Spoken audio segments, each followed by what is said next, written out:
On sait toutes et tous que le prophète Mohammed alayhi salatu wassalam nous a laissé comme héritage scientifique ses paroles.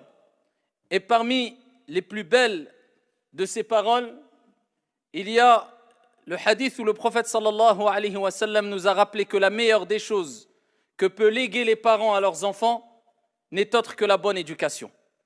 Maintenant, nous savons toutes et tous que l'éducation peut être plus ou moins difficile.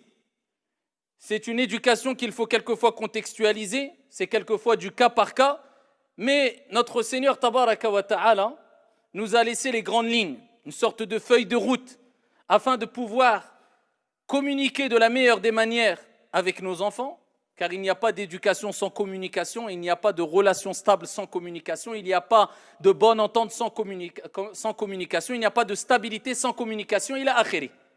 On a toutes et tous besoin de al-hiwar, husnul hiwar, donc la bonne conversation, le bon dialogue, la bonne communication. Maintenant, ayyuhal musalloun, il faut savoir qu'il y a une manière de communiquer pour pouvoir éduquer, de manière générale, et particulièrement nos enfants. Il faut qu'il y ait une communication qui soit saine, qui soit douce, qui soit indulgente et qui permet d'ouvrir les cœurs. Et on ne pourra ouvrir les cœurs qu'avec la clé de la douceur. Et celui qui ne parvient pas à acquérir cette clé qui est la douceur, il ne pourra pas ouvrir la porte qui n'est autre que le cœur.